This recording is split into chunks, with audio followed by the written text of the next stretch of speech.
Olá, queridos Krakens, tudo bem? Essa é a parte 2 do programa que a gente fez semana passada, o Procrastinação e Outras Noias. Então, se você não ouviu a parte 1, volta aí no Spotify e escuta a parte 1, que é uma continuação direta. Então, você provavelmente não vai entender muito sobre o que a gente está falando se você não ouvir a primeira parte. Se você já ouviu ou decidiu que vai ouvir esse programa sem ouvir a parte 1 primeiro, fica à vontade. Senta aí, se acomoda aí, soltem o Kraken!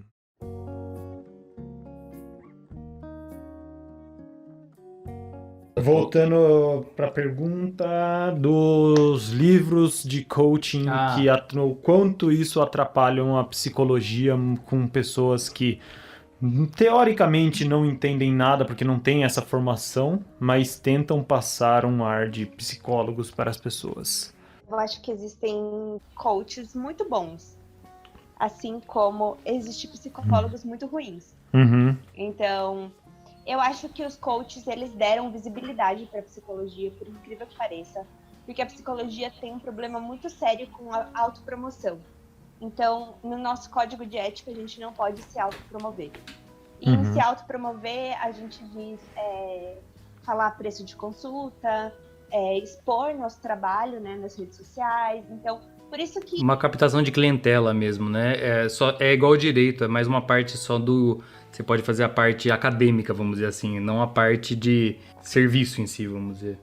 Sim, tipo, mostrar o que a psicologia faz. Sim. Então, eu acho que o coach, ele veio muito com isso de...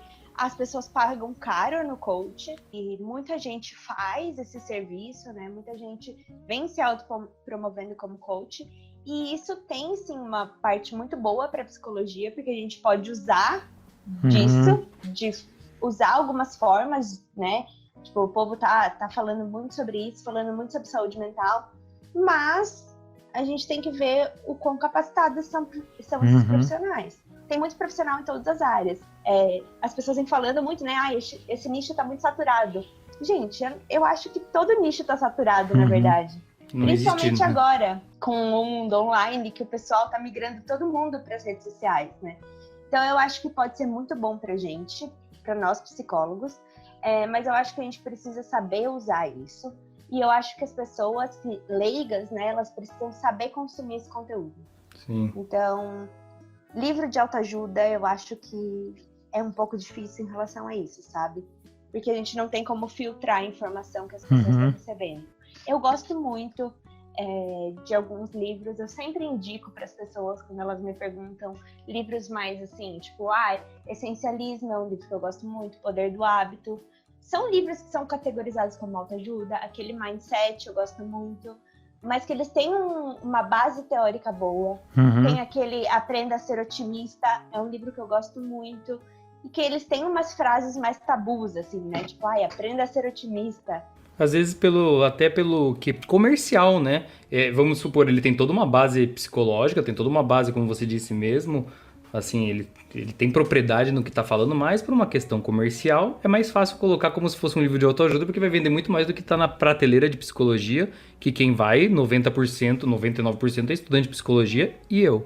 Que vou lá de vez em quando porque eu acho super interessante ficar lá. E o pessoal que compra, por exemplo, se você quer um livro para ansiedade, eu super indico você a ir atrás de livros.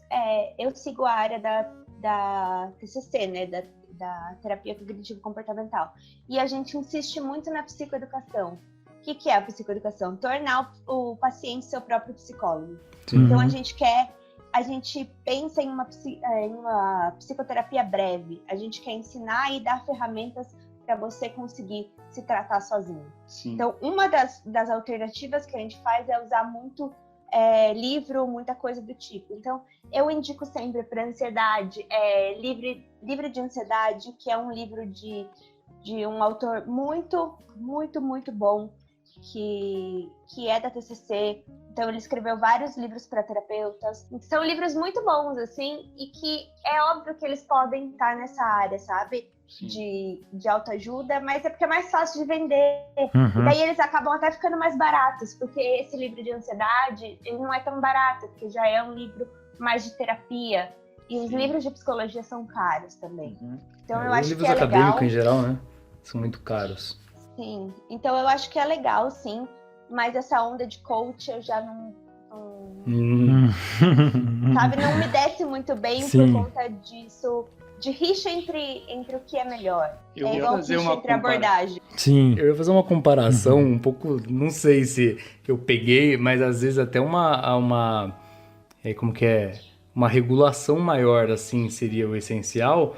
É como se o psicólogo fosse o taxista e o coach fosse o Uber, né? Porque assim, né? Porque tipo, sabe, eles entraram lá, fizeram o aplicativo, estão aí saindo, enquanto o outro, é uma comparação que veio na cabeça, sabe? Tipo, assim. Mas se a gente pensar nas bases do coach, é muito legal. A base dele é uma base comportamental muito boa. Eles usam muita coisa de comportamento, eles usam muita coisa da TCC, eles usam técnicas muito boas. Os que usam, né? Que não fazem cursos de 2 semanas, 2 dias. Os que realmente têm uma base, que fazem um treinamento para ser coach. Sim. Não aquelas porcaria de PLL, desculpa, gente. De curso de final de semana. Isso não existe, sabe? Senão seria essencial, tudo bem que tem muita faculdade que é enrolada também, né? Daria para ter um ano a menos, mas você precisa ter um mínimo ali para amadurecer uma ideia num assunto, vamos dizer assim. Às vezes é necessário você passar anos na faculdade, não só pelo que você vai aprender estudando, mas pelos anos que você vai ficar inserido naquele tipo de assunto, sabe? Para você desenvolver aquele pensamento profissional naquela área. Sim, pra mim é igual falam assim, negócio de jornalista precisa ter diploma, porque tem jogador de futebol que comenta e não sei o quê. Mas não é a mesma coisa. E eu fiz essa pergunta exatamente por isso, por causa dessa banalização da psicologia em cima de um profissional que não tem uma formação nisso. Eu tava vendo um vídeo no YouTube do Spotnik, se não me engano, que eles colocaram frente a frente um coaching e uma psicóloga, e eles não se conhecem, e eles ficam conversando, não sei o quê. E você percebe que a psicóloga, ela quer muito entrar nos detalhes para ficar sabendo um pouco mais sobre o cara, enquanto um cara, ele já tem tipo uma base pronta para fazer a pergunta para qualquer pessoa. Então, nesse vídeo mesmo, eu consegui observar que a psicóloga, ela quer chegar no problema de cada pessoa, e o coaching, ele quer chegar no problema de uma maneira que ele passa com todo mundo, não é uma maneira única para essa pessoa, para esse problema. A gente pode pensar também, dentro da psicologia mesmo, a psicanálise, você não precisa ter uma graduação em psicologia para ser psicanalista. Então, eu acho que aí entra isso também. Eu acho que todas as abordagens da psicologia, elas são muito importantes, cada uma com a sua individualidade, mas eu acho que a gente peca nessas coisas, sabe? Acaba ficando muito geral, pessoas que fazem engenharia. Eu costumo falar, é a mesma coisa que você fazer jornalismo e você fazer um curso de coaching ou fazer um curso de psicanálise. Para mim, você pegou um atalho. Eu querer ser jornalista, eu peguei um atalho. Então, basicamente, eu penso que, no meu ver, as pessoas que fazem faculdade, que não fazem faculdade ou que fazem uma outra faculdade e tentam fazer cursos complementares para exercer, elas acabam pegando um atalho. Você nunca vai conseguir ser um bom profissional, eu nunca vou conseguir ser uma boa jornalista se eu não estudar os 4 anos que você estudou, por exemplo. Eu posso fazer um curso ou eu posso estudar 2 anos, mas eu nunca vou saber o que você sabe numa graduação, por mais que não seja obrigatório. Então, eu acho que isso é uma coisa que a psicologia peca, e eu acho que, eu não conheço muito sobre jornalismo, mas eu acho que deveria ter uma regulamentação melhor em relação a isso. Sim, só para vocês saberem, quando o Pedro falou coach profissional, ele fez entre aspas, é que vocês não estão vendo verdade, aqui, mas não ele tem fez entre vídeo. aspas. Ele falou profissionais e fez aspas, tá? Só tô entregando aqui pro pessoal que tá ouvindo, tá? Coloquei quais principais sequelas podem surgir, assim, eu falei mais de um trauma coletivo, vamos dizer assim, aqueles hábitos que vão mudar, querendo ou não, porque hoje você vai numa padaria, numa coisa assim, você fica meio que, não quero chegar perto de ninguém, a pessoa tosse, você já fica tipo, meu Deus. Eu não tenho isso, não. Eu quero abraçar todo mundo. Não, eu tenho. Eu encosto num corrimão na rua, eu já fico com a mão assim, até chegar em casa. Eu encosto no corrimão, eu sinto que minha mão, tipo, apodreceu. Essa mão... essa mão é proibida, ela tá corrosiva, ela tá, tipo, com ácido, assim.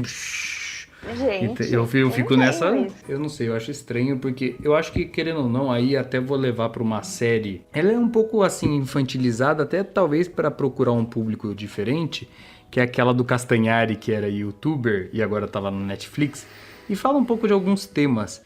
E ele fala uma hora sobre a peste negra e peste bubônica. E eu acho muito interessante que a conclusão do episódio da peste negra foi que serviu muito para mudar os hábitos de higiene da época. Porque ela só se disseminou bastante porque o pessoal não tomava banho, era aquela porquice que eram as ruas da Inglaterra, etc. E o pessoal começou a mudar. Então eu falei assim, quais vão ser as consequências dessa pandemia, assim, no geral? Primeiro, logo de cara, eu acho que assim, o que não era mais digital hoje passou a ser e o digital foi impulsionado num nível nunca antes visto. E eu achei muito legal porque assim, muito legal eu digo porque até a parte que eu fiz de pós era direito digital, porque era uma área que eu falava que tinha pouca gente estudando. E eu falei, é uma coisa nova e vai ter muita coisa digital daqui pra frente. E eu terminei ano passado. Aí eu falei, nossa gente, eu terminei uma pós de direito digital um ano antes de começar tudo a ser digital. Então foi muito no timing, sabe?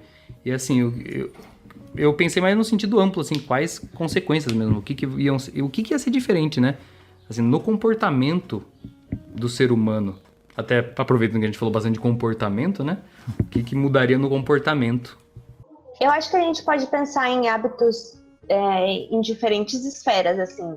Se a gente for pensar em educação, como vai ser voltar para a sala de aula, sabe? Eu não me imagino voltando para a sala de aula hoje em dia. Por mais, eu sei que tem crianças voltando, algumas escolas, e eu trabalhei muito tempo em escola, e estão fazendo rodízio de criança. Vocês viram isso? Não. Que eles passam e falam, você quer uma criança mal Rodízio passada? de criança na sala. É tipo isso.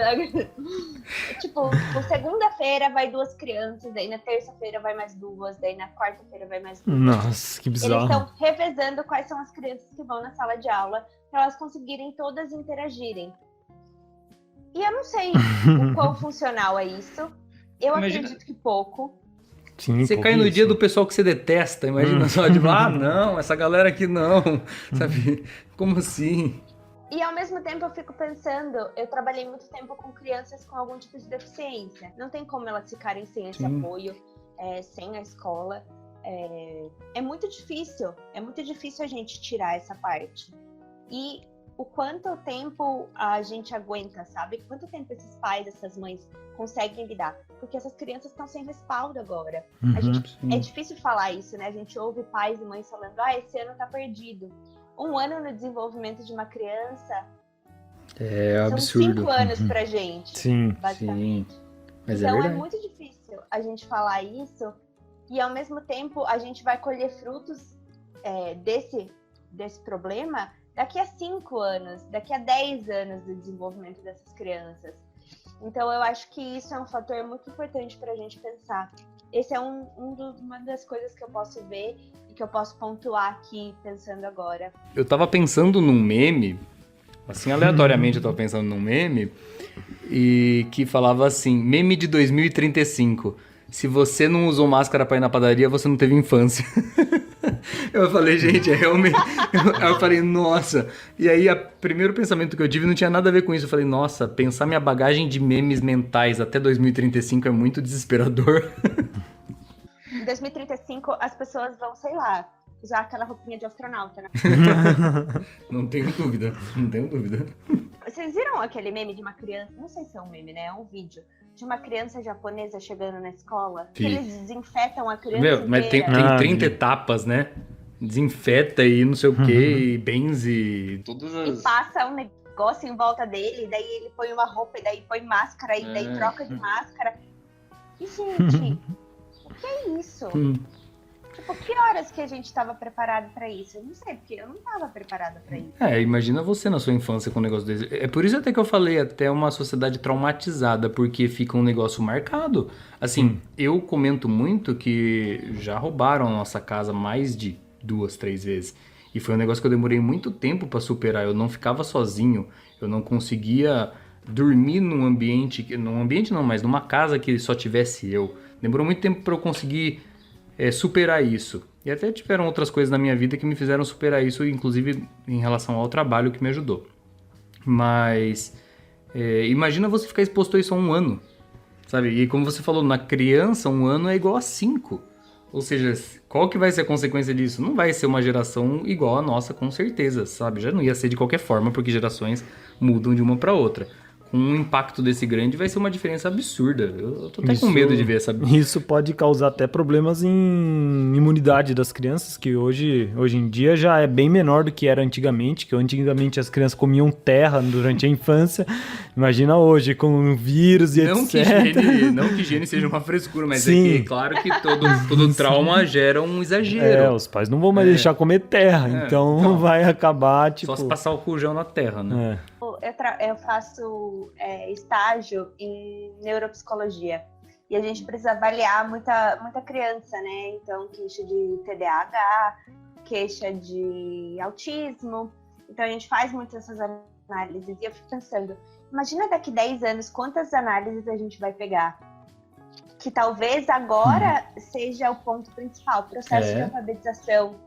As crianças que estão se alfabetizando agora, elas vão sentir um baque tremendo, porque, gente, o processo de alfabetização de uma criança é extremamente importante. A gente sabe que tem habilidades, né, que a gente chama de pré-operacionais para alfabetização, mas, gente, a alfabetização é tudo na vida de uma criança.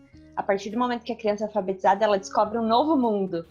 Então, se a gente tem uma falha nesse processo, com certeza ela vai ter uma falha no resto da aprendizagem. Isso também pode desenvolver algum problema em relação à ansiedade, fobia social, de ficar muito tempo em casa, ficar muito tempo no quarto, dependência de jogos digitais, porque o pessoal está ficando muito na frente do computador, né? Dependência, problema nos olhos, né? De ficar na frente da tela, problema de cognição mesmo. Então, eu acho que a gente pode passar o dia aqui falando de várias coisas que podem atrapalhar essa criança ou esse adolescente, ou até mesmo a gente, né? Nós mais velhos, a gente tem vários problemas em relação a isso, porque não é normal. E nunca vai ser. Sim, a gente precisa estar em contato com o outro. Nós só somos seres humanos em contato com o outro. É até engraçado que você comentou, e é uma coisa que eu percebi assim, porque agora a gente tem essa flexibilização de uma certa forma, que a gente sai mais, vamos dizer assim, não sai mais, mas assim, você vai no mercado mais tranquilo também não, vai, enfim, o que eu tô falando é que assim, de uma certa forma você acostumou um pouco mais com a situação, já é eu não vou falar de jeito nenhum novo normal, não espere que eu fale novo, mas enfim, é a sua nova realidade. Mas quando tava logo no começo, eu lembro que passou assim, tipo uns 2, 3 meses e eu não encontrei com ninguém que eu tinha esse costume de encontrar. E aí eu fui tipo numa padaria e falei, gente, como que eu falo agora com um ser humano? Como que eu sabe, como que eu vou proceder? Oi, tudo bem? Sabe, tipo, imagina, né? Travou total, sabe? Não, e como que as pessoas, imagina uma criança. Como uma criança entende isso? Uma criança, a gente não sabe a proporção das coisas. Então, no começo eu mandava vídeo. Eu falava, olha, tia Lê vai ter, não sei consigo. Olha, tá acontecendo tal coisa. Mas não adianta. Sim. Não vai adiantar quantas vezes eu explicar, sabe? Não é palpável. E algo que não é palpável é muito difícil você explicar. A gente não vê o Covid andando na rua. Pra escola. Não faz sentido. Então eu vou deixar o convite já pra Letícia daqui a 10 anos fazer um podcast com a gente sobre as consequências do Covid. 2030 vai ser o podcast. Mas não precisava ser daqui a 10 anos. Pode ser um a cada alguns meses pra gente ir acompanhando essa evolução. Vai ser consequências do Covid. Lembra aquele podcast lá em 2020 que a gente fez? Não, mas eu tô falando dele. Gente, me convida. Me convida. Não, mas foi muito legal, gente. Agradecer principalmente a Letícia que tipo, ficou aqui com a gente. Pra quem não viu, só viu a parte editada, ficou 2 horas aí falando com a gente um monte. sabe? Foi super legal, porque eu esqueci até que eu tava sendo dessa vez eu que tava sendo o apresentador, então agora eu tô agradecendo a participação porque foi muito legal mesmo, valeu muito a pena e a gente espera trocar outra ideia dessa num futuro, não 2030 de preferência, né? Não tão longe. 2030 era um convite só para 2030, mas a gente troca a ideia antes, com certeza. Semana que vem eu posso voltar. Semana que vem eu posso voltar. Eu queria agradecer pelo convite. Eu falei mais do que eu devia, eu sei. Fizemos 2 partes, é isso? É isso. Então, eu falei bem mais do que eu devia, mas eu queria realmente agradecer. Foi muito bom estar com vocês. E, gente, me siga no Instagram, é @LeticiaCamolese.psi. E eu falo de tudo um pouco. O que vocês quiserem saber, manda lá no meu direct, que eu falo também. Não tenho isso não, eu ouço o que o povo quer falar. A voz do povo é a voz de Deus. Muito obrigado por ouvir mais este programa do Octapod. Tá acabando agora essa procrastinação e outras noias que a gente fez em 2 partes. Foi bem legal essa conversa com a Letícia. Então, aproveita e maratona os outros podcasts, os nossos vídeos no YouTube da Kraken Produções. Segue a gente no Instagram, kraken.produções. E é isso. Valeu, Krakens!